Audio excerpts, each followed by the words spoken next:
પધાર્યા છે અને આપ સૌને આજની આ વિશેષ પ્રેસ વાર્તામાં સંબોધન કરશે। હું તેમને વિનંતી કરું છું કે આપને સૌને સંબોધન કરે। इसमें हुकूमत की है।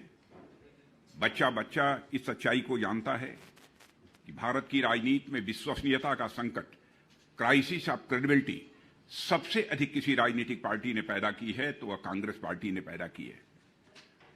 उनके कृति और कथन यानी उनके वर्ड्स और डीड्स, इन दोनों में इस देश की जनता को बराबर अंतर देखने को मिला है। जो कहा यदि वह किया होता तो आज के वर्षों पहले हमारा यह देश दुनिया का सबसे ताकतवर देश बन गया होता।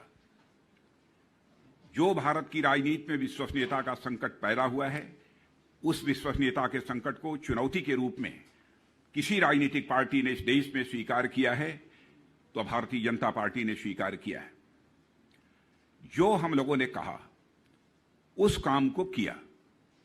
हमारे इलेक्शन मैनिफेस्टो को कोई उठाकर देख सकता है, कोई ऐसी चीज नहीं होगी जिसको हमने कहा हो और किया ना हो।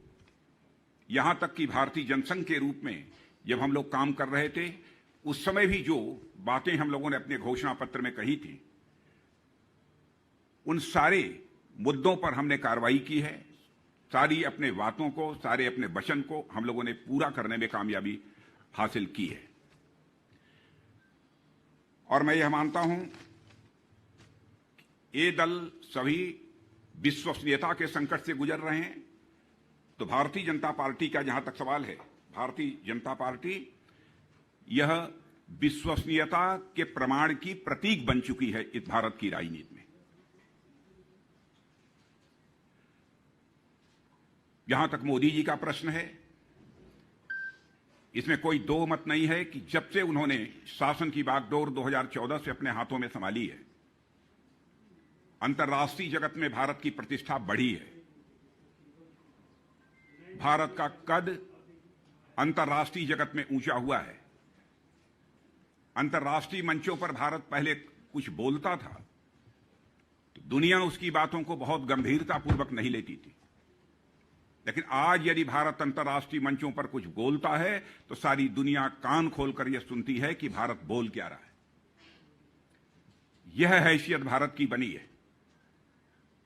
आपने देखा होगा रशिया और यूक्रेनियन क्राइसिस के दौरान, जिस समय हमारे भारतवासी वहां पर फंसे हुए थे इस संकट के दौरान, तो उस समय विश्व के अकेले नेता हमारे प्रधानमंत्री मोदी जी थे जिन्होंने जरूरत पड़ी तो अमेरिका के राष्ट्रपति मिस्टर बाइडेन से भी बात की, रूस के राष्ट्रपति मिस्टर पुतिन से भी बात की, और यूक्रेन के राष्ट्रपति मिस्टर जेलेंस्की के साथ भी उन्होंने बातचीत की।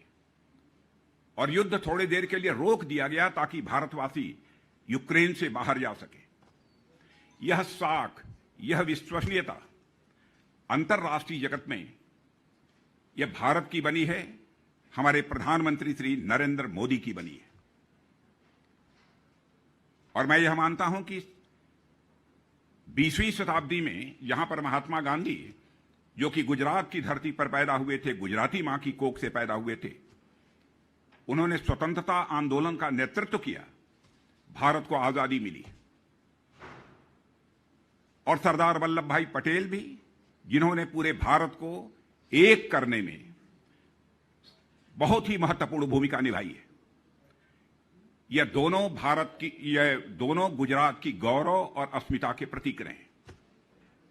लेकिन 21वीं सदी में कह सकता हूं कि गुजरात की गौरव और अस्मिता का यदि कोई प्रतीक है तो आज के प्रधानमंत्री श्री नरेंद्र मोदी जी गुजरात की गौरव और अस्मिता के प्रतीक हैं। और आज उस प्रधानमंत्री के बारे में कांग्रेस के द्वारा अब शब्दों का प्रयोग किया जा रहा है। कुछ अन्य राजनीतिक पार्टियां भी ऊल जुलूल और फालतू